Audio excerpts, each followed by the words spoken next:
নমস্কাৰ আপোনালোক সকলোকে পুনৰবাৰ মোৰ ইউটিউব চেনেল তথা ফেচবুক পেজ পংকজ লিমকালে আন্তৰিকতাৰে স্বাগতম জনাই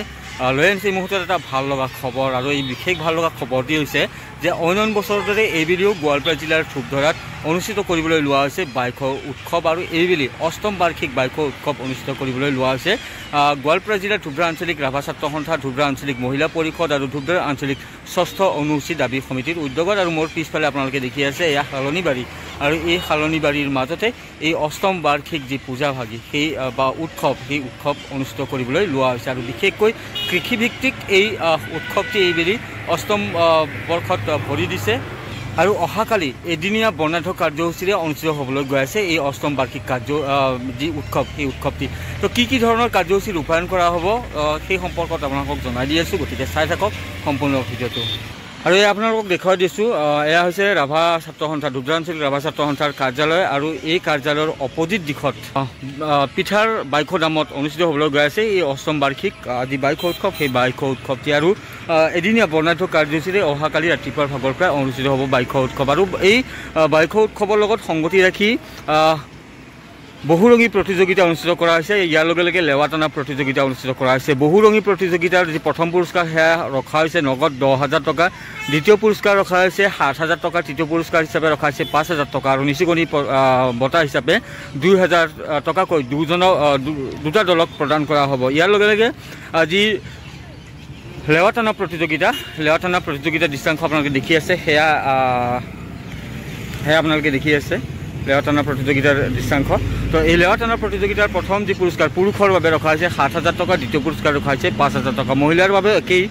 প্ৰথম পুৰস্কাৰ ৰখা হৈছে 7,000 টকা দ্বিতীয় পুৰস্কাৰ ৰখা হৈছে 5,000 টকা আৰু এই যি বাইক উৎসৱ অনুষ্ঠিত হয় আচলতে প্ৰত্যেকটো আঞ্চলিকে অনুষ্ঠিত হয় আৰু যিহেতু কৃষিভিত্তিক এটা উৎসৱ ৰাভা জনগোষ্ঠীয় লোকসকলৰ তো এই বাইক উৎসৱৰ অতিকৈ গুৰুত্বপূৰ্ণ তথা আকৰ্ষণীয় এটা কাৰ্যসূচী সেয়া হৈছে বাৰ্নাক্কাই নৃত্য জোৰ ওপৰত নৃত্য প্ৰদৰ্শন সেয়া আপোনালোকে দেখি আছে আৰু অহাকালি মই আপোনালোকক দেখুৱাম কিদৰে এক শিহৰণকাৰী দৃশ্য আচলতে ক'ব লাগিব যে জোৰ ওপৰত নৃত্য কৰা হয় যিসকল পূজাৰীয়ে এই পূজাভাগী কৰে তেওঁলোকে সন্ধিয়াৰ ভাগত জোৰ ওপৰত নৃত্য প্ৰদৰ্শন কৰাৰ এক শিহৰণকাৰী যি কাৰ্যসূচী সেই কাৰ্যসূচীও সমাপন কৰা হয় তো সেয়া কালি অনুষ্ঠিত কৰা হ'ব পুনৰবাৰ আপোনালোকক জনাই দিছোঁ এক নান্দনিক পৰিৱেশ এক সুন্দৰ পৰিৱেশ শালনী গছেৰে পৰিপূৰ্ণ এই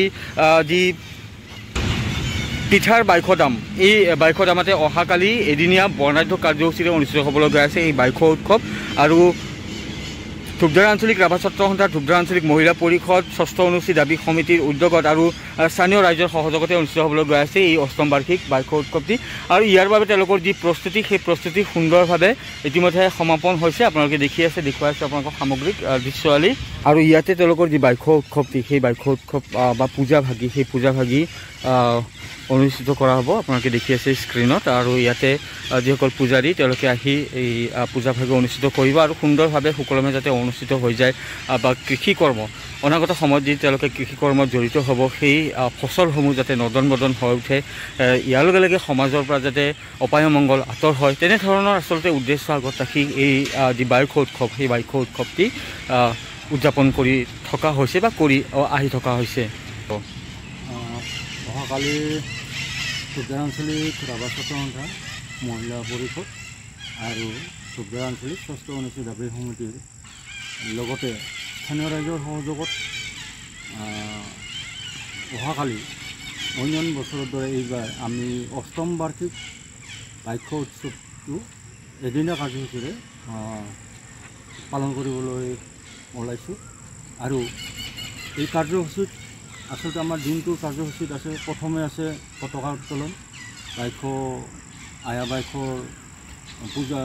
পূজা সম্পৰ্কত 9টা বজাত আছে আমাৰ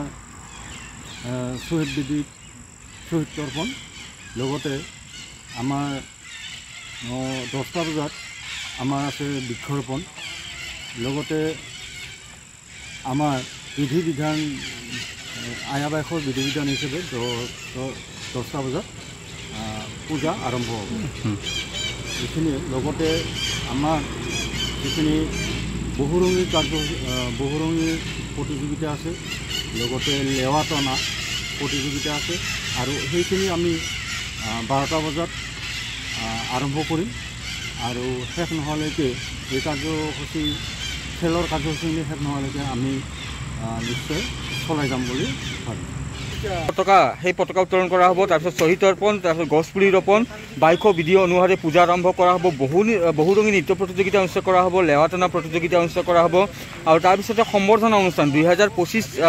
বৰ্ষত হাইস্কুল শিক্ষান্ত পৰীক্ষা আৰু উচ্চতৰ মাধ্যমিক চূড়ান্ত পৰীক্ষাত শিক্ষাৰ্থীৰে উত্তীৰ্ণ হোৱা ছাত্ৰ ছাত্ৰীসকলক সম্বৰ্ধনা জনোৱা হ'ব। সন্ধিয়া 6 বজাত বন্তি প্ৰজ্বলনৰ যি কাৰ্যসূচী সেই কাৰ্যসূচী ৰূপায়ণ কৰা হ'ব আৰু সন্ধিয়া 6:30 বজাত বাৰণাক্কা জুৰ ওপৰত যিটো নৃত্য প্ৰদৰ্শন সেই নৃত্য প্ৰদৰ্শনৰ যি কাৰ্যসূচী সেয়া ৰূপায়ণ কৰা হ'ব। তো আপোনালোকক দিলোঁ অষ্টম বাৰ্ষিক যি বাইশ উৎসৱ সেয়া অহাকালিত এদিনীয়া বৰ্ণাঢ্য কাৰ্যসূচীৰে অনুষ্ঠিত হ'বলৈ গৈ আছে আৰু আপোনালোকে সকলোৱে আহিব চাবলৈ কি ধৰণে আচলতে এই বাইশ উৎসৱটি পালন কৰা হয়। তো আৰু ভিডিঅ'টো যিমান পাৰে আপোনালোকে শ্বেয়াৰ কৰি দিব যদি আপোনালোকৰ একো অসুবিধা নহয়। ভিডিঅ'টো ইমান সময় চাই থকাৰ বাবে সকলোকে ধন্যবাদ।